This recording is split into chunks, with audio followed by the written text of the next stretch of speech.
Nostalgia rivalitas Sir Alex Ferguson versus Arsene Wenger.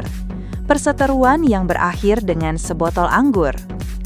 Memasuki era 2000-an, Premier League bukan sekadar ajang kompetisi antar klub. Liga ini menjelma menjadi arena pertarungan ideologi, ego, dan harga diri yang diwujudkan secara sempurna melalui dua tokoh sentral, Sir Alex Ferguson dan Arsene Wenger. Keduanya bukan hanya sekadar pelatih, mereka merupakan arsitek dari dua kekuatan besar yang tidak hanya bersaing memperebutkan trofi, tetapi juga membentuk ulang wajah sepak bola Inggris di abad ke-21. Ferguson bersama Manchester United dan Wenger bersama Arsenal. Bagi Manchester United, Ferguson adalah figur legendaris. Kiprahnya selama lebih dari seperempat abad menjadikannya lebih dari sekadar manajer. Ia adalah simbol kejayaan klub. Sementara itu, Wenger juga mengukir sejarah besar di Arsenal, meskipun akhir masanya bersama klub diwarnai kritik dari berbagai pihak. Persaingan mereka selalu menyulut tensi tinggi setiap kali Manchester United berhadapan dengan Arsenal. Dua tim dengan filosofi permainan yang berbeda, namun memiliki ambisi yang sama, menjadi yang terbaik. Keduanya mendominasi Premier League sebelum datangnya era Roman Abramovich dan Sheikh Mansour. Puncak dari persaingan panas ini terjadi pada Oktober 2004. Saat itu, Arsenal melawat ke Old Trafford dengan catatan 49 laga tanpa kekalahan di Premier League. Mereka dikenal sebagai The Invincibles, simbol dari dominasi baru dalam sepak bola Inggris. Namun, Manchester United yang tampil dengan determinasi khas Ferguson berhasil mengakhiri catatan impresif tersebut lewat kemenangan 2-0 yang penuh kontroversi. Gol penalti Ruud van Nistelrooy dan sontekan Wayne Rooney memang menjadi penentu hasil akhir, namun kejadian usai laga justru menjadi legenda tersendiri, insiden Pizzagate. Ketegangan memuncak di lorong pemain, sepotong pizza dilemparkan dan mengenai wajah Sir Alex Ferguson. Insiden yang kemudian dikenal sebagai Battle of the Buffet ini diyakini dilakukan oleh Cesc Fabregas, meski butuh waktu bertahun-tahun hingga ia mengakuinya.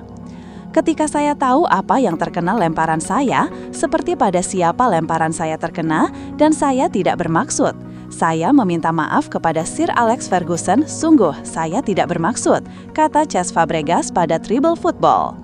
Seiring waktu, luka lama mulai memudar. Menjelang akhir karir mereka, rivalitas tersebut perlahan berubah menjadi rasa saling hormat. Sir Alex Ferguson bahkan menjadi salah satu tokoh pertama yang memberikan penghormatan ketika Arsene Wenger resmi masuk ke Premier League Hall of Fame. Saya merasa Arsene sangat layak masuk karena ia mengubah Arsenal dengan fantastis. Kami berdua ingin menang dan itu yang memotivasi kami, kata Ferguson dikutip dari CNN. Bahkan setelah pensiun, keduanya diketahui kerap makan malam bersama di Swiss. Ferguson mengungkapkan bahwa dirinya menikmati kebersamaan tersebut. Dia pria yang sangat menarik dan saya menikmati kebersamaan dengannya, tapi tetap saya yang memilih anggurnya, kata pria asal Skotlandia itu. Pertarungan antara Ferguson dan Wenger telah menjadi bagian tak terpisahkan dari sejarah Premier League. Mereka bukan hanya dua pelatih hebat yang mewakili klub masing-masing, tetapi juga simbol dari sebuah era kompetisi yang penuh gengsi. Saya suka tim yang diracik Arsene. Ada tantangan istimewa yang membuat saya harus berpikir selama berjam-jam. Mereka akan selalu tampil baik ketika bertanding di Old Trafford, kata Ferguson. Banyak yang bilang kalau permainan Arsenal meniru Barcelona, tetapi bagi saya, Barcelona yang justru meniru Arsenal, sambungnya. Dari kiper termahal dunia ke pelapis utama, Kepa Arrizabalaga dan strategi cerdas Mikel Arteta. Kabar ketertarikan Arsenal pada Kepa Arrizabalaga mungkin terdengar mengejutkan bagi sebagian penggemar. Bagaimanapun, Kepa adalah kiper yang pernah memecahkan rekor transfer dunia. Namun situasinya cukup gamblang. Jika transfer ini terjadi, Kepa tidak akan datang untuk menggeser David Raya. Ia justru disiapkan sebagai pelapis utama yang bisa menjaga kestabilan ruang ganti tim. Langkah ini menandakan rencana jangka panjang Mikel Arteta dalam menjaga ritme dan dinamika posisi penjaga gawang. Peran kiper cadangan bukan sekedar tempat duduk di bangku cadangan, melainkan peran yang kompleks dan menuntut kesadaran penuh. Menjadi penjaga gawang pelapis adalah pekerjaan sulit yang kerap luput dari sorotan. Dibutuhkan mental baja, kerendahan hati, dan kedisiplinan tinggi untuk menjalani peran tersebut. Seorang kiper cadangan dituntut untuk terus memberikan tekanan sehat kepada sang starter.